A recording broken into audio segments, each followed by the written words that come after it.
Hello बच्चों, आज हम रेडॉक्स रिएक्शन को बैलेंस कैसे करते हैं ये सीखने वाले हैं। एक्चुअली में रेडॉक्स रिएक्शन को बैलेंस करने के दो ऑप्शन होते हैं या दो मेथड होते हैं, ये बोल सकते हैं। एक होता है आयन इलेक्ट्रॉन मेथड या इसको ही हम हाफ रिएक्शन मेथड भी कहते हैं, और दूसरा होता है ऑक्सीडेशन नंबर मेथड। तो प्यारे बच्चों, आज के हम इस वीडियो में ऑक्सीडेशन नंबर मेथड से किसी रेडॉक्स रिएक्शन को कैसे बैलेंस करते हैं ये सीखने वाले हैं। और यदि आपको हाफ रिएक्शन मेथड सीखना है या आयन इलेक्ट्रॉन मेथड सीखना है तो YouTube में सर्च करें balancing the redox reaction by ion electron method chemistry वाला गुरु, तो आपको वो वीडियो मिल जाएगा। आप वहां से उस वीडियो को देख सकते हैं कि आखिर हाफ रिएक्शन मेथड से रेडॉक्स रिएक्शन को कैसे बैलेंस करते हैं। तो अभी के लिए आज के वीडियो में हम ऑक्सीडेशन मेथड पढ़ने वाले हैं।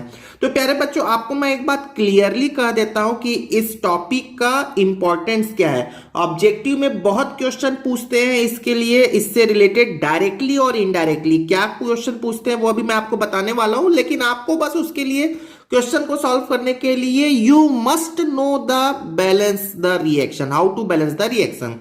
दूसरा इंपॉर्टेंट सुने, बोर्ड में काफी क्वेश्चन पूछे जाते हैं इसके, खासकर सीबीएसई बोर्ड में 1 मार्क 2 मार्क्स में इसको डी ब्लॉक के कुछ क्वेश्चंस होते हैं इसके, तो वो पूछ लिए जाते हैं। तो मैं आपको एक बात कह देता हूं कि यहां पर चलिए स्टार्ट करते हैं। तो यहां पर हमने कुछ स्टेप्स लिख रखा है कि ऑक्सीडेशन नंबर मेथड से हम रिएक्शन को कैसे बैलेंस करते हैं। तो बैलेंस करने के कुछ स्टेप्स मैं पढ़ दे रहा हूं, सिर्फ पढ़ रहा हूं और आप सिर्फ सुन लो, कुछ करने की जरूरत नहीं है, क्योंकि जो एग्जांपल मैं बताऊंगा आप उसे ध्यान से देखना। तो स्टेप्स ये है, मैं एक बार डिक्टेट कर देता हूं। What are the first step, क्या करना होगा आपको, मैं इसको बोल देता हूं। Get the oxidation number of all elements, सारे एलिमेंट्स जो भी आपके रिएक्शन होंगे उसका ऑक्सीडेशन नंबर फाइंड आउट करना होगा, ठीक है। And identify elements undergoing oxidation and reduction, और उन एलिमेंट्स को आइडेंटिफाई करना होगा जिसका ऑक्सीडेशन नंबर चेंज हो रहा है, ताकि आप ये जान सकें कि कौन सा ऑक्सीडाइजिंग एजेंट है, कौन रिड्यूसिंग एजेंट है, किसका ऑक्सीडेशन हो रहा है, किसका रिडक्शन हो रहा है। तो I hope reducing agent, oxidising agent, oxidation, reduction ये सब पता होगा आपको, तभी आपको ये रिएक्शन बैलेंस करने का मेथड समझ में आएगा, ठीक है। दूसरा स्टेप है बैलेंसिंग एलिमेंट्स अंडरगोइंग ऑक्सीडेशन और रिडक्शन। अब आपको उस एलिमेंट्स को बैलेंस करना है जिसका ऑक्सीडेशन और रिडक्शन हो रहा है, बाकी को नहीं करना है, ठीक है। थर्ड स्टेप है balancing charge by cross multiplication. तो ये जो balancing charge by cross multiplication, इसे मैं आपको समझाते हुए ही बताऊंगा, ये आपको उसी समय समझ में आएगा जब मैं आपको एग्जांपल बताऊंगा, तो इसको अभी छोड़ दो। उसके बाद के कॉन्सेप्ट तो बहुत इजी है। आपको क्या करना है, balance other elements other than hydrogen and oxygen. Hydrogen और ऑक्सीजन के अलावा जो भी एलिमेंट्स है उसको आपको बैलेंस करना होगा। Then the next step is balance oxygen atom by adding water molecule. Water molecule के हेल्प से आपको ऑक्सीजन को बैलेंस करना है। Then balance hydrogen atom by adding H+ ion. उसके बाद आपको H+ आयन को बैलेंस करना है। और सबसे इंपॉर्टेंट, बेसिक मीडियम के लिए, यहां तक जो मैंने बात कही वो एसिटिक और बेसिक मीडियम दोनों के लिए एप्लीकेबल है। लेकिन यदि बेसिक मीडियम है तो आपको एक एक्स्ट्रा काम करना पड़ेगा, जो मैं आपको यहां पर बोल रहा हूं। For basic medium, add as many OH ions both side as the number of H+ present। तो इसे भी मैं आपको एक एग्जांपल में बताऊंगा, जो सबसे इस वीडियो का सबसे लास्ट एग्जांपल होगा, और वो होगा वेरी इंपॉर्टेंट एग्जांपल। तो इसलिए वीडियो को लास्ट तक देखना, ताकि आपको बेसिक मीडियम के एग्जांपल्स भी आपको समझ में आ जाएं। उस पे मैं डिसप्रपोर्शनेशन रिएक्शन को कैसे बैलेंस करते हैं वो भी बताने वाला हूं। चलिए स्टार्ट करते हैं कि जो भी प्रोसीजर मैंने बता रखा है उसको कैसे अप्लाई करें, क्योंकि प्रोसीजर स्टेप्स जो है वो पढ़ने में तो समझ में नहीं आता है, बट उसका एग्जाम्पल में जब अप्लाई करेंगे तो आपको बहुत अच्छे से समझ में आएगा। तो सपोज मेरे पास में एक एग्जाम्पल है, Cu plus HNO3 gives CuNO3 whole twice plus NO2। ये एग्जाम्पल बोर्ड में काफी पूछे जाने वाला क्वेश्चन है बोर्ड के लिए, तो इसलिए आप इसको बहुत ध्यान से देखें और बहुत ही सिंपल है प्यारे बच्चों। तो सबसे पहला स्टेप होता है सारे एलिमेंट्स का ऑक्सीडेशन नंबर फाइंड आउट करना। तो आई होप आपको पता होगा ऑक्सीडेशन नंबर कैसे फाइंड आउट करते हैं। तो मैं यहां डायरेक्टली लिख देता हूं ताकि वीडियो छोटा हो, लंबा ना हो। कॉपर का यहां पर 0 होगा, नाइट्रोजन का यहां पर होगा +5। बताएं क्या +5 कैसे आएगा? तो चलो हाइड्रोजन का +1 लिख ले। तो यहां पर HNO3, चलो मैं लिख देता हूं, HNO3 का हाइड्रोजन का होगा +1, नाइट्रोजन का होगा x, ऑक्सीजन का होता है -2 × 3 = 0। तो यदि आप इसे सॉल्व करने हैं तो x = कितना हो जाएगा प्यारे बच्चों? +5 हो जाएगा। एनीवे अभी ऑक्सीडेशन नंबर कैसे फाइंड आउट करते हैं ये बताना मेरा पर्पस नहीं है, मेरा पर्पस है अभी रिएक्शन को बैलेंस करना। तो ये Cu+2 होगा, यहाँ पर देख सकते हैं आप Cu2+ और NO3- इसको आप ब्रेक करें तो Cu में +2 होगा और NO2 में नाइट्रोजन का ऑक्सीडेशन नंबर होगा +4। ठीक है, अब आप चेक कर लें, मैंने जो ऑक्सीडेशन नंबर लिखे हैं उसका ही ऑक्सीडेशन नंबर चेंज हो रहा है। बात यहाँ एक नोटिस करने वाली बात यह है, इस नाइट्रोजन का ऑक्सीडेशन नंबर आप बता सकते हो क्या? तो क्या होगा प्यारे बच्चों, देखो ये NO3- और Cu2+ में टूटेगा क्या, है ना? ये ऐसे ही तो टूटेगा। कौन सा ये कंपाउंड कैसे ब्रेक होगा? CuNO3 होल ट्वाइस कैसे ब्रेक हुआ? इस तरीके से ब्रेक हुआ। यदि आप इस तरीके से ब्रेक किया तो कॉपर का ऑक्सीडेशन नंबर कितना हो गया आपका? +2 हो गया कि नहीं हो गया? और नाइट्रोजन का ऑक्सीडेशन नंबर क्या होगा प्यारे बच्चों? तो नाइट्रोजन का ऑक्सीडेशन नंबर आप यहां से निकालें, NO3-। ठीक है, नाइट्रोजन का हो गया x प्लस ऑक्सीजन का होता है -2 × 3 = -1। तो नाइट्रोजन का ऑक्सीडेशन यहां पर हो रहा है +5। तो यहां मैंने नाइट्रोजन का +5 लिखा। ठीक है, अब नोटिस करो। तो खैर ठीक है, हमको थोड़ा सा टाइम लगा जरूर, मैंने एक बार आपको ऑक्सीडेशन नंबर भी बता दिया, बट अभी एक बार दोबारा से मैं रिएक्शन लिख लेता हूं। यहां पर यहां देखिएगा Cu plus HNO3 gives CuNO3 whole twice plus NO2। मैंने दोबारा लिख लिया, कोई प्रॉब्लम नहीं है। ठीक है, यहां पर कॉपर का ऑक्सीडेशन नंबर हो गया 0, नाइट्रोजन का ऑक्सीडेशन नंबर हो गया +5, यहां कॉपर का ऑक्सीडेशन नंबर हो गया +2, यहां नाइट्रोजन का ऑक्सीडेशन नंबर हो गया +5 और यहां पर नाइट्रोजन का ऑक्सीडेशन नंबर हो गया +4। नोटिस करेंगे प्यारे बच्चों, यहां पर कॉपर का ऑक्सीडेशन नंबर कहां से कहां चेंज हो रहा है? 0 से +2 में चेंज हो रहा है। मतलब आप देख सकते हैं 0 से +2 का मतलब क्या है? यहां पर लॉस ऑफ इलेक्ट्रॉन है। लॉस ऑफ इलेक्ट्रॉन को हम क्या कहते हैं? ऑक्सीडेशन कहते हैं कि नहीं? यहां पर 0 है, यहां पर +2, 2 इलेक्ट्रॉन उसने डोनेट किया होगा। या ऑक्सीडेशन नंबर आप यहां पर देख सकते हैं 0 से +2 मतलब बढ़ रहा है मतलब ऑक्सीडेशन हो रहा है। नोटिस करेंगे दूसरी बात, यहां पर नाइट्रोजन का ऑक्सीडेशन नंबर +5 से कहां जा रहा है? चेक करें, +4। यहां पर नहीं, +5 से +5, यहां ऑक्सीडेशन नंबर चेंज हो रहा है क्या? नहीं हो रहा है। यहां पर +5 से +4 ऑक्सीडेशन नंबर चेंज हो रहा है। अच्छा, यहां पर 5 इलेक्ट्रॉन की कमी है, यहां पर 4 इलेक्ट्रॉन की कमी है, तो डेफिनेटली उसने 1 इलेक्ट्रॉन क्या किया होगा? गेन किया होगा। तो गेन ऑफ इलेक्ट्रॉन हो रहा है। गेन ऑफ इलेक्ट्रॉन को हम क्या कहते हैं? रिडक्शन कहते हैं। ठीक है, तो इतनी बात हमको समझ में आ गई। तो मैंने भी आपको पहला स्टेप बताया कि ऑक्सीडेशन नंबर फाइंड आउट कर ले हैं सारे एलिमेंट्स का, और उसके बाद ये चेक कर ले कि किसका ऑक्सीडेशन हो रहा है, किसका रिडक्शन हो रहा है। दूसरा स्टेप देखिए ना, दूसरा स्टेप मेरे को क्या कहता है? मेरा दूसरा स्टेप ये होता है, मैं एक बार आपको दिखा देता हूं यहां पे। सेकेंड स्टेप क्या है? Balancing elements undergoing oxidation and reduction. मतलब आपको उस एलिमेंट को बैलेंस करना है जिसका ऑक्सीडेशन नंबर चेंज हो रहा है। तो यहां पर कॉपर का चेंज हो रहा है, तो देख लेते हैं, कॉपर इधर 1 है, इधर भी 1 है, तो ये ऑलरेडी बैलेंस्ड है। यहां पर नाइट्रोजन कितना है? 1 है, और यहां पर नाइट्रोजन कितना है? 1 है, तो ये भी ऑलरेडी बैलेंस्ड है। अब सुन लो ध्यान से, मैं क्या बोला, जिसका ऑक्सीडेशन नंबर चेंज हो रहा है उसको ही चेक करना है। आप इधर नहीं बोलोगे सर यहां तो दो नाइट्रोजन और है, नहीं। क्या इस नाइट्रोजन और इस नाइट्रोजन के ऑक्सीडेशन नंबर में डिफरेंस है क्या? नहीं है। आप केवल उस नाइट्रोजन को नोटिस करना जिसका ऑक्सीडेशन नंबर चेंज हो रहा है। मतलब सेकेंड स्टेप क्या कहता है, समझ में आ गया? सेकेंड स्टेप में आपको यह करना है कि आपको उस एलिमेंट को बैलेंस करना है जिसका ऑक्सीडेशन नंबर चेंज हो रहा है। तो यहां पर मुझे करने की जरूरत ही नहीं है, ऑलरेडी ये बैलेंस्ड है। अब आते हैं तीसरे स्टेप पे। यही तीसरा स्टेप आपको मैं जो बोल रहा था ना, इसको मैं समझा रहा हूं, balancing charge by cross multiplication. तो इसे आप केयरफुली एग्जांपल में समझो, ध्यान से देखोगे। इसके लिए आपको यह पता होना चाहिए कि ऑक्सीडेशन नंबर हमेशा कितने एलिमेंट के लिए वैलिड होता है, एक एलिमेंट के लिए। ठीक है, नई बात समझ में आई? तो चलो एग्जांपल देखो। यहां पर कॉपर का ऑक्सीडेशन नंबर कितना है, 0 है, और ये इधर आते आते कितना हो गया, +2। 0 से +2 का मतलब यह है कि एक कॉपर कितना इलेक्ट्रॉन डोनेट कर रहा है, 2।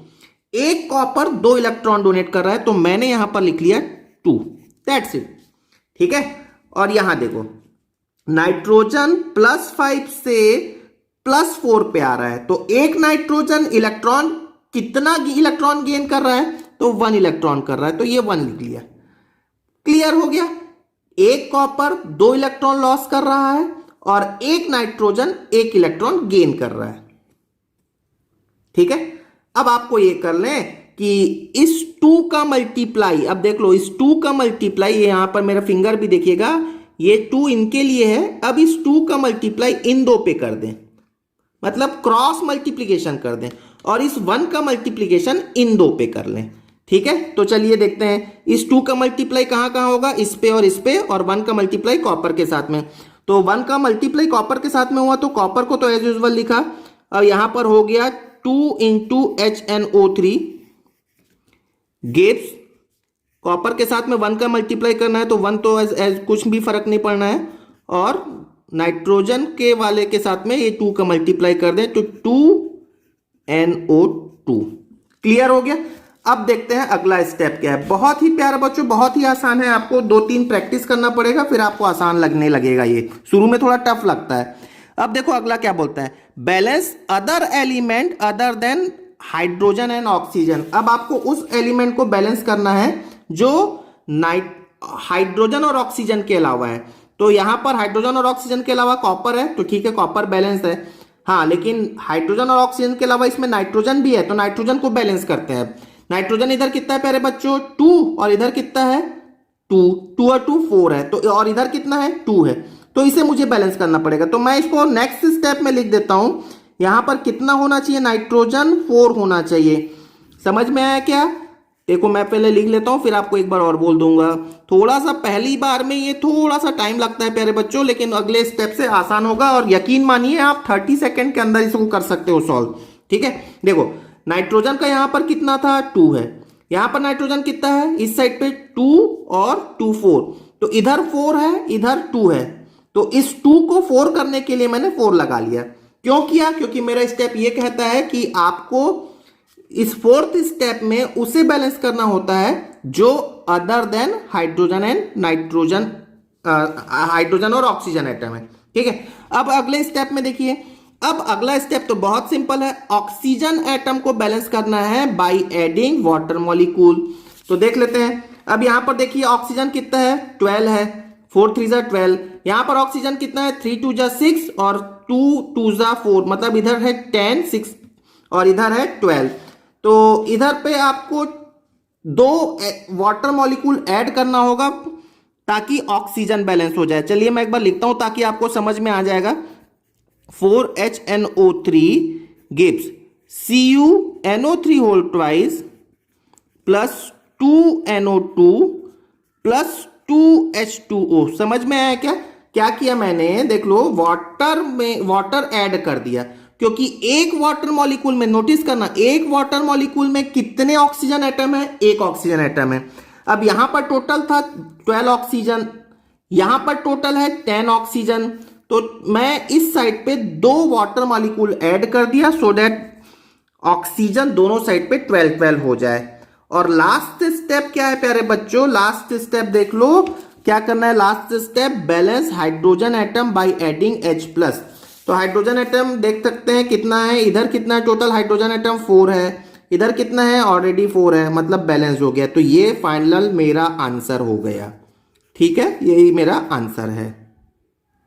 चलिए नेक्स्ट एग्जांपल देखते हैं, बहुत ही सिंपल नेक्स्ट एग्जांपल लेते हैं। मैंने लिया Zn plus HNO3 gives ZnNO3 whole twice plus NH4NO3। ठीक है, चलो मैं यहां पर जल्दी से स्टार्ट कर लेते हैं। यहां पर ऑक्सीडेशन नंबर हो गया 0, यहां पर नाइट्रोजन का ऑक्सीडेशन नंबर हो गया +5, यहां पर Zn का ऑक्सीडेशन नंबर हो गया +2, यहां पर नाइट्रोजन का ऑक्सीडेशन नंबर हो गया। चलो मैं यहां पर बताऊं नाइट्रोजन का ऑक्सीडेशन नंबर कैसे फाइंड आउट करेंगे। यहां पर दो नाइट्रोजन है, तो देखो प्यारे बच्चों यहां पर आप यहां पर ये देखो इस नाइट्रोजन का ऑक्सीडेशन नंबर फाइंड आउट करना है मेरे को। तो देख लो पहले, आप तो इसको पहले क्लियर कर लें कि एक बहुत इंपॉर्टेंट है। NH4 प्लस और NO3 माइनस में मैंने ब्रेक कर लिया कि नहीं कर लिया। यहां पर दो नाइट्रोजन है, दोनों नाइट्रोजन का ऑक्सीडेशन नंबर अलग अलग है। अभी मैंने पिछले क्वेश्चन में बताया था कि यहां पर नाइट्रोजन का ऑक्सीडेशन नंबर कितना है +5 है। यहां पर नाइट्रोजन का ऑक्सीडेशन नंबर कैसे फाइंड आउट करोगे, तो X चलो मैं लिख ही देता हूं, यहां पर X +1 × 4 = +1 हो गया कि नहीं। तो यहां पर X का ऑक्सीडेशन नंबर कितना हो गया, मतलब नाइट्रोजन का ऑक्सीडेशन नंबर कितना हो गया -3। तो यहां नाइट्रोजन का ऑक्सीडेशन नंबर -3। क्लियर हो गया क्या। तो मैं पहले तो सिमिलर टाइप का प्रॉब्लम लिया और इजी प्रॉब्लम लिया, तो नेक्स्ट प्रॉब्लम में अच्छा प्रॉब्लम कराऊंगा। तो यहां देखो Zn प्लस HNO3 मैं दोबारा लिख दे रहा हूं क्वेश्चन को, क्या होगा ZnNO3 whole twice plus NH4NO3। ठीक है, मैं यहां पर फिर से ऑक्सीडेशन नंबर लिख देता हूं 0, यहां हो गया +5, यहां हो गया +2, यहां नाइट्रोजन का ऑक्सीडेशन नंबर +5 चेंज नहीं हुआ है। यहां पर नाइट्रोजन का ऑक्सीडेशन नंबर कितना है -3, ये हमने निकाल रखा है। देखो +5 से -3 यहां चेंज हो गया, और यहां नाइट्रोजन का ऑक्सीडेशन नंबर +5, यहां +5, यहां +5 चेंज नहीं हुआ। तो कहां चेंज हुआ कहां नहीं हुआ ये आपको समझ में आ गया। अब यहां पर देखो जिंक हो रहा है 0 से +2, नाइट्रोजन हो रहा है +5 से -3, दिख रहा है। अब देखो ध्यान से देखना प्यारे बच्चों, 0 से +2 मतलब क्या हो रहा है, यहां पर लॉस ऑफ इलेक्ट्रॉन हो रहा है, लॉस ऑफ इलेक्ट्रॉन हो रहा है। लेकिन कितने लॉस ऑफ इलेक्ट्रॉन हो रहे हैं प्यारे बच्चों, 2 हो रहा है। देखो 0 से +2 जिंक ने 2 इलेक्ट्रॉन लॉस किया है। यहां पर नाइट्रोजन को देखो +5 से -3, +5 से -3, तो कितने इलेक्ट्रॉन यहां पर गेन हो रहे हैं। नोटिस करो गेन ऑफ इलेक्ट्रॉन कितने होंगे, यहां पर 8 होंगे कि नहीं होंगे। देखो +5 से +5 +4 +3 +2 +1 0 1 2 3, तो टोटल कितने इलेक्ट्रॉन का डिफरेंस आ जाएगा, 8 इलेक्ट्रॉन का डिफरेंस आ जाएगा। अब अगला स्टेप आपको क्या बताया था, याद करो, आपको उस एलिमेंट को बैलेंस करना है जिसका ऑक्सीडेशन नंबर चेंज हो रहा है।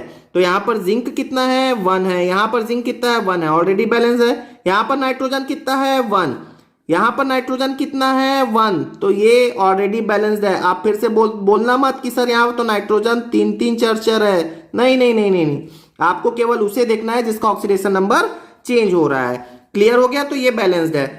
ठीक, अगला स्टेप में देखना, अगला स्टेप मैंने क्या बताया था याद करो। अब आपको क्रिस क्रॉस बताया था, मतलब balancing charge by cross multiplication.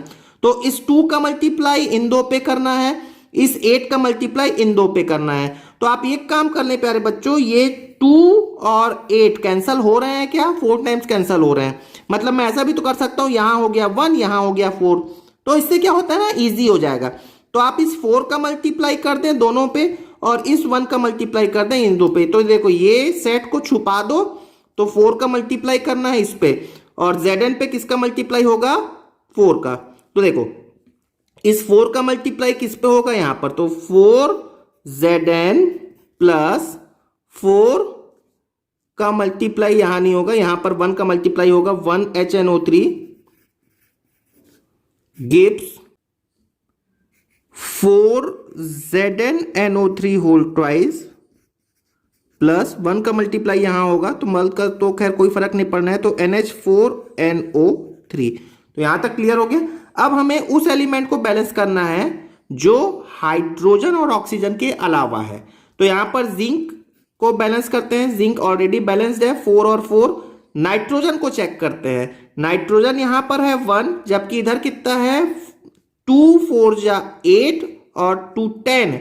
यहां पर देखो 1 + 1 2 और 4 2 जा 10 है, तो यहां पर नाइट्रोजन को आप 10 लिख लेते हैं। तो चलो मैं इसको नेक्स्ट स्टेप में लिख देता हूं आपको समझाने के लिए, ताकि आप कंफ्यूज ना हो। तो ये मैंने लिख लिया कुछ इस तरीके से 4Zn + NO3 whole twice plus NH4NO3। Clear हो गया। अब अगला स्टेप याद करो, अगला स्टेप में हम ऑक्सीजन बैलेंस करते हैं बाय एडिंग वाटर मॉलिक्यूल। तो यहां पर देखो ऑक्सीजन कितना है प्यारे बच्चों, 3 × 10 मतलब 30 है। इधर ऑक्सीजन है 30। नाउ इधर चेक करें ऑक्सीजन कितना है, तो 3 2 जा 6 और 6 4 जा 24 प्लस 3 मतलब इधर टोटल ऑक्सीजन है 27 एटम हो गए ना, 24 + 3 27 ऑक्सीजन एटम हो गए, मतलब इधर 3 और चाहिए। तो अब क्या कर सकते हैं, इस साइड पे मैं 3 वाटर मॉलिक्यूल ऐड कर देता हूं। तो मैं यहां दोबारा से लिख रहा हूं, लेकिन प्यारे बच्चों जब आप एग्जाम हॉल में करेंगे या ऑब्जेक्टिव्स में करेंगे तो आपको इतने बार लिखने की जरूरत नहीं है, आप तो डायरेक्ट खुद से कर सकते हो ना, एक ही स्टेप में आपका काम हो जाएगा पूरा। ZnNO3 whole twice plus NH4NO3 plus 3H2O। ठीक है। नाउ अब हम क्या करते हैं, हाइड्रोजन को बैलेंस करते हैं with the help of H+। तो हाइड्रोजन इधर कितना है 10, इधर कितना है, इधर है 4 और 3 6 जा 10, तो ऑलरेडी इधर बैलेंस्ड हो गया। तो ये मेरा फाइनल आंसर हो गया प्यारे बच्चों। ठीक है।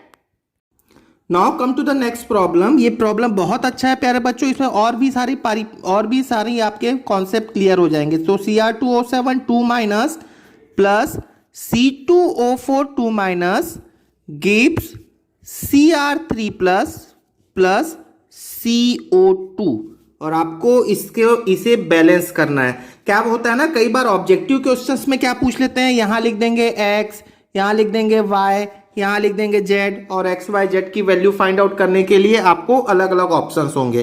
तो अल्टीमेटली आपको बैलेंस ही करना होगा इक्वेशन में। और बोर्ड में क्या पूछ लेते हैं, ये रिएक्टेंट दे देंगे और इधर क्वेश्चन मार्क कर देंगे, मतलब आपको प्रोडक्ट बताना होगा। यहां तो खैर मैंने प्रोडक्ट बता दिया है। तो इसके लिए डिटेल प्रोडक्ट कैसे आपको प्रेडिक्ट करना होगा, ये डिटेल आप 12th में डी ब्लॉक एलिमेंट्स में सीखते हो। तो अभी तो मैं खैर इसको बैलेंस करना बता रहा हूं, उसके लिए एक अलग वीडियो में बनाने वाला हूं। ठीक है। तो चलिए इसको देखते हैं। तो यहां पर क्रोमियम का ऑक्सीडेशन मैं डायरेक्टली वैसे बोल देता हूं +6 होगा, आप कैलकुलेट कर सकते हो। 2x प्लस -2 × 7 = -2, इस बेसिस पे आप कर सकते हो। यहां पर कार्बन का ऑक्सीडेशन नंबर +3 होगा, वैसे ही आप कर सकते हो 2 × x प्लस -2 × 4 = -2। यहां पर क्रोमियम का ऑक्सीडेशन नंबर आपको डायरेक्टली दिख रहा है +3 है, और यहां पर कार्बन का ऑक्सीडेशन नंबर +4 है। ठीक है ना, मैं बार बार कह रहा हूं, अभी ऑक्सीडेशन नंबर मेरा बताना पर्पस नहीं है, मेरा पर्पस है इक्वेशन को बैलेंस करना। तो यहां प्यारे बच्चों आप यहां देखने वाले हैं क्रोमियम का ऑक्सीडेशन नंबर चेंज हो रहा है +3 से +6, मतलब क्या हो रहा है यहां पर बोल सकते हो क्या, लॉस ऑफ इलेक्ट्रॉन, यहां पर सॉरी गेन ऑफ इलेक्ट्रॉन है, यहां पर गेन ऑफ इलेक्ट्रॉन है। नोटिस करना +6 मतलब 6 इलेक्ट्रॉन की कमी है, इधर आते आते +3 मतलब 3 इलेक्ट्रॉन उसने गेन किया होगा, तभी +6 से +3 हुआ है। और यहां आप नोटिस करना +3 से +4 हुआ है, मतलब यहां हुआ है लॉस ऑफ इलेक्ट्रॉन।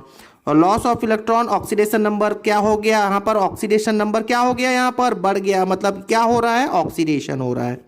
ठीक है। और यहां क्या हो रहा है, रिडक्शन हो रहा है। अब आपका अगला स्टेप देखना, अगला स्टेप क्या होता था, याद करो, उस एलिमेंट को बैलेंस करना होता है जिसका ऑक्सीडेशन नंबर चेंज हो रहा है। तो यहां पर क्रोमियम कितना है, 2 है, और यहां पर क्रोमियम कितना है, 1 है, मतलब क्रोमियम का ऑक्सीडेशन नंबर चेंज हो रहा है लेकिन ये बैलेंस नहीं है। और वैसे ही आप यहां पर देखोगे कार्बन कितना है, 2 है, इधर कार्बन कितना है, 1 है। कार्बन का ऑक्सीडेशन नंबर चेंज हो रहा है लेकिन कार्बन बैलेंस नहीं है। तो अब आपका अगला स्टेप क्या होता है प्यारे बच्चों कि आपको इसे बैलेंस करना होगा। तो मैं इसे अगले स्टेप में लिखकर आपको बताता हूं, Cr2O7 2 minus plus C2O4 2 minus Gibbs chromium, यहां पर मैं कर दूं क्या 2Cr3 प्लस, क्योंकि यहां पर क्रोमियम 2 है तो मैंने क्रोमियम को 2 कर लिया। और सिमिलरली यहां पर कार्बन को भी मैं 2 कर लेता हूं, यहां पर कार्बन 2 है, यहां पर भी कार्बन 2 है। तो यहां तक तो समझ में आ गया। अब ध्यान से देखिएगा, बड़े ध्यान से देखिएगा क्या बताने वाला हूं। यहां पर देखो ऑक्सीडेशन नंबर एक एलिमेंट के लिए होता है, don't forget this, oxidation number एक एलिमेंट का होता है। तो यहां पर देखो क्रोमियम +6 पे है, मतलब एक क्रोमियम +6 पे है और एक क्रोमियम +6 से +3 पे जा रहा है, और +3 से +6 पे जाने पे वो कितना इलेक्ट्रॉन गेन कर रहा है 3। तो लेकिन यहां पर तो क्रोमियम 2 है ना, ये ऑक्सीडेशन नंबर कितने क्रोमियम का है, एक क्रोमियम का। तो यहां पर कितने क्रोमियम है, 2 क्रोमियम है। एक क्रोमियम कितना इलेक्ट्रॉन गेन कर रहा है 3, तो 2 क्रोमियम कितना इलेक्ट्रॉन गेन करेंगे 6। क्लियर हो गया क्या? ठीक है। नाउ अब यहां पर देखो, वैसे ही यहां पर देख लो, यदि ये समझ में नहीं आया तो ये अब तो समझ में आ जाएगा, ध्यान से सुनोगे। कार्बन कितना है यहां पर, कार्बन कौन से स्टेट पे, +3। कितना कार्बन, एक कार्बन, एक कार्बन +3 पे है। +3 से एक कार्बन कितने में आ रहा है, +3 से +4 पे आ रहा है, मतलब एक कार्बन एक इलेक्ट्रॉन लॉस कर रहा है। तो 2 कार्बन है, C2 2 कार्बन है, 2 कार्बन कितना इलेक्ट्रॉन लॉस करेंगे, 2 इलेक्ट्रॉन लॉस करेंगे। तो यहां पर 2 लिखना होगा। क्लियर हो गई बात? तो अभी तक जो मैंने 2 एग्जाम्पल बताए उसमें इसकी जरूरत नहीं पड़ी थी, लेकिन यहां पर जरूरत पड़ रही है, क्योंकि ऑक्सीडेशन नंबर मैंने स्टार्टिंग में ही बताया, ऑक्सीडेशन नंबर एक एटम के लिए वैलिड है। ठीक है, क्लियर हो गया? मैं एक बार फिर से बोलता हूं, बहुत से बच्चों को यहीं पर थोड़ा सा प्रॉब्लम होता है। एक क्रोमियम का ऑक्सीडेशन नंबर +6 है, एक क्रोमियम का। ठीक है, तो +6 से +3 जा रहा है, मतलब एक क्रोमियम कितना इलेक्ट्रॉन गेन कर रहा है 3, और यहां पर है Cr2 2 क्रोमियम है, तो 2 क्रोमियम मिलके 6 इलेक्ट्रॉन गेन करेंगे। ठीक, उसी प्रकार से यहां पर भी कार्बन के लिए बात हो गई। अब बस आप क्या कर लो, क्रॉस मल्टीप्लीकेशन कर लो। लेकिन क्रॉस मल्टीप्लीकेशन करने से पहले ये चेक कर लें कि ये कैंसिल हो रहा है क्या, हो रहा है तो आप कर लें 2 1 जा 2 और 2 3 जा, मतलब यहां पर 3 हो गया और यहां पर 1 हो गया। आप डायरेक्ट कर भी सकते हो, लेकिन इससे क्या होता है ना, थोड़ा इजी हो जाता है। देखिए 1 हो गया ना, 2 के प्लेस पे 1 हो गया, तो 1 का मल्टीप्लाई आपको कहां करना है, देखो ये छोड़कर इन 2 पे करना है 1 का मल्टीप्लाई। मतलब ये क्या हो जाएगा, 1 का मल्टीप्लाई यहां पर करूं तो Cr2O7 2 माइनस, और 3 का मल्टीप्लाई यहां होने वाला है, तो यहां हो जाएगा 3C2O4 2 minus gives 2Cr3 plus, plus यहां पर 2 है, 2 × 3 मतलब 6CO2। ठीक है, अब अगला स्टेप क्या करना है, अगले स्टेप में आपको ऑक्सीजन को बैलेंस करना है with the help of water molecule. तो यहां पर देख सकते हैं 4 3 12 ऑक्सीजन है और यहां पर है 7, तो इस साइड पे total number of oxygen atom है 19, और यहां पर देख सकते हैं 6 2 12 ऑक्सीजन एटम है। तो यहाँ पे 12 ऑक्सीजन है, यहाँ पे 19 ऑक्सीजन एटम है। तो यहाँ पर अब आपको क्या करना होगा, वाटर मॉलिक्यूल का हेल्प लेना पड़ेगा ताकि दोनों साइड पे ऑक्सीजन एटम इक्वल हो जाए। तो मैं इसको नेक्स्ट स्टेप में लिख देता हूँ। वैसे आपको नेक्स्ट स्टेप में करने की जरूरत नहीं है, डायरेक्टली आप कर सकते हो, लेकिन मैं आपको समझाने के लिए यहाँ पर दोबारा से लिख देता हूँ 2Cr3 plus plus 6H2O plus. यहां पर प्यारे बच्चों कितने ऑक्सीजन का डिफरेंस आ रहा है, 7 ऑक्सीजन एटम का डिफरेंस आ रहा है, तो मैं 7H2O यहां पर ऐड कर देता हूं। नाउ अब अगले स्टेप में मैं क्या करूं, अब मुझे हाइड्रोजन को बैलेंस करना होगा with the help of hydrogen ion. But देखो मैंने यहां पर गलती कर दी है, यहां पर मुझे 6CO2 लिखना है, तो यहां पर मैंने 6CO2 7H2O। ठीक है, तो अगले स्टेप में मुझे क्या करना है, हाइड्रोजन को बैलेंस करना है। तो यहां पर टोटल हाइड्रोजन एटम कितना है, 14 है, तो इधर भी मुझे 14 हाइड्रोजन एटम ऐड करना होगा with the help of H+ ion. तो Cr2O7 2 minus plus 3C2O4 2 minus gives plus 14H+। ठीक है, ये समझ में आ गया, 14H+ gives 2Cr3 plus plus 6CO2 plus 7H2O। Now अभी आप देख सकते हैं आपका रिएक्शन बैलेंस्ड है। देखो यहां पर क्रोमियम है 2, क्रोमियम है 2, कार्बन है 6, कार्बन यहां पर है 6, हाइड्रोजन है 14, हाइड्रोजन H प्लस है 14, और ऑक्सीजन 3 2 जा 6 और 7 19, और इधर भी 19। चलिए अब नेक्स्ट प्रॉब्लम करते हैं। ये मेरा फेवरेट प्रॉब्लम भी है और बहुत ज़्यादा पूछने वाला प्रॉब्लम है, एग्जाम में बहुत पूछ लिया जाता है। बेसिक मीडियम का प्रॉब्लम है, डिसप्रपोर्शनेशन रिएक्शन भी इसमें अप्लाई होता है, तो आप इसको बहुत ध्यान से देखने वाले हैं कि यहाँ पर इसे इस टाइप के डिसप्रपोर्शनेशन रिएक्शन को कैसे बैलेंस करते हैं। तो सबसे पहले देख ले प्यारे बच्चों, फास्फोरस का यहाँ पर ऑक्सीडेशन नंबर होता है 0, ऑक्सीजन का होता है -2, हाइड्रोजन का हो गया +1, फॉस्फीन मतलब P का होता है यहाँ पर -3, हाइड्रोजन का होता है +1, यहाँ पर H का होगा +1, फास्फोरस का होता है +1, ऑक्सीजन का हो गया -2। तो यहाँ पर आप चेक करेंगे कि किसका ऑक्सीडेशन नंबर चेंज हो रहा है। तो यहाँ पर आप देखिएगा फास्फोरस जा रहा है 0 से -3 पे आ रहा है, मतलब ऑक्सीडेशन नंबर कम हो रहा है। और एक बार आप यहीं पर देखिएगा फास्फोरस का 0 से हो रहा है +1, मतलब ऑक्सीडेशन नंबर बढ़ रहा है, मतलब फास्फोरस का ही ऑक्सीडेशन हो रहा है, फास्फोरस का ही रिडक्शन हो रहा है। इस टाइप के रिएक्शन को हम डिसप्रपोर्शनेशन रिएक्शन कहते हैं। और साथ में OH- लिखा हुआ है, मतलब ये बेसिक मीडियम का रिएक्शन है। और जैसा कि मैंने आपको स्टार्टिंग में ही कहा कि बेसिक मीडियम के रिएक्शन के लिए हमको कुछ एक्स्ट्रा काम करना होता है, डिसप्रपोर्शनेशन रिएक्शन के लिए भी कुछ एक्स्ट्रा काम करना होगा। वो क्या है इस टॉपिक पे हम देखते हैं। तो सबसे पहले यदि डिसप्रपोर्शनेशन रिएक्शन है तो प्यारे बच्चों P4 और P4, क्योंकि इसी का ही ऑक्सीडेशन हो रहा है, इसी का ही रिडक्शन हो रहा है, तो इसको समझने के लिए मैंने 2 बार अलग अलग लिख लिया ताकि आपको बहुत अच्छे से समझ में आए। H2PO2-, ठीक है। अब यहां पर देखो ऑक्सीडेशन नंबर यहां पर 0, यहां 0, यहां पर हो गया -3, और यहां पर फास्फोरस का ऑक्सीडेशन नंबर +1। तो मैंने पहले स्टेप में ये बता रखा था कि उस एलिमेंट को बैलेंस कर लो जिसका ऑक्सीडेशन नंबर चेंज हो रहा है। तो यहाँ पे फास्फोरस है P4, तो यहाँ पर आपने फास्फोरस को 4 कर लिया, यहाँ पर भी फास्फोरस है 4 एटम, तो यहाँ पे फास्फोरस को 4 कर लिया। So that now phosphorus is balanced.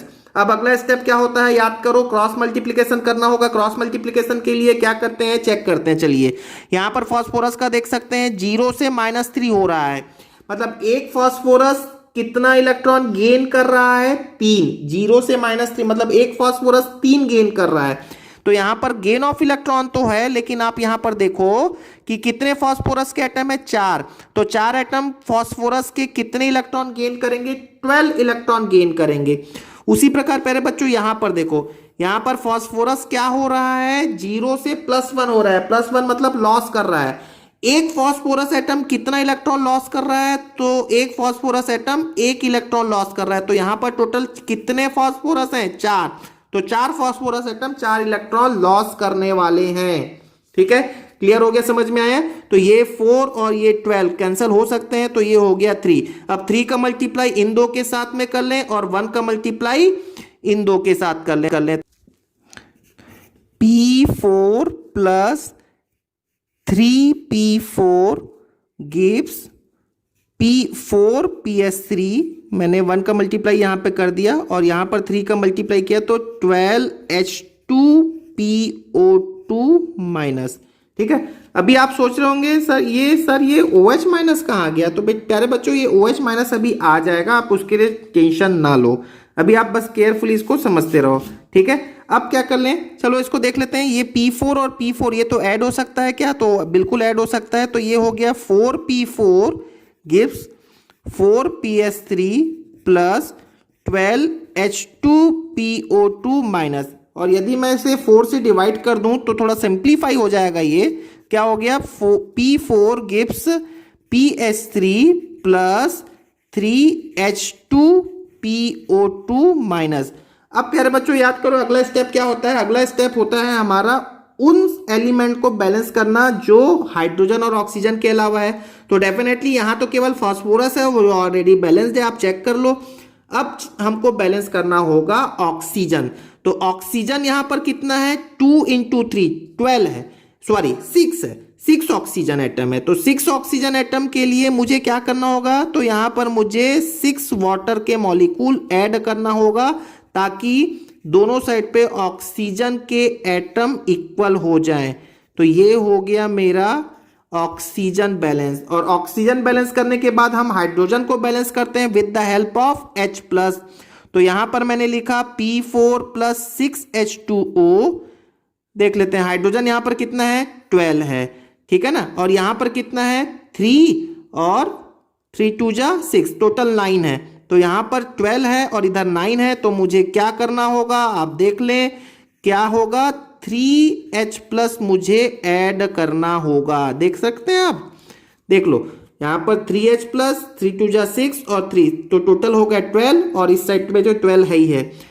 तो ये हमारा इक्वेशन बैलेंस हो चुका है प्यारे बच्चों। लेकिन क्वेश्चन के अकॉर्डिंग मुझे रिएक्शन को कौन से मीडियम पे सॉल्व करना है, देखो ये बेसिक मीडियम पे सॉल्व करना है। तो याद करो बेसिक मीडियम के लिए मैंने क्या बताया था, नहीं समझ में आया होगा उस समय तो चलो ध्यान से देखो। अब यहां पर बेसिक मीडियम में कभी भी कोई प्रॉब्लम पूछे तो जितने H+ हैं उतने ही OH- दोनों साइड पे ऐड कर दो, खत्म कहानी।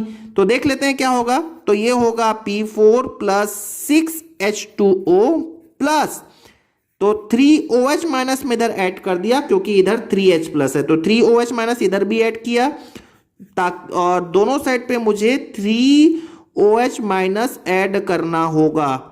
तो यहां पर 3H+ लिखा हुआ है और 3OH- मैंने ऐड कर दिया, ठीक है। अब यहां देख लो प्यारे बच्चों, यहां पर 3H+ और 3OH- ये क्या बन जाएगा, 3H2O हो जाएगा। कितना हो जाएगा, ये 3H2O हो जाएगा, है ना। अब ये 3H2O इस साइड पे रहेगा और इधर कितना है, 6H2O है। तो क्या यहां से 3 और यहां से 3H2O कट जाएंगे क्या, बिल्कुल कट जाएंगे।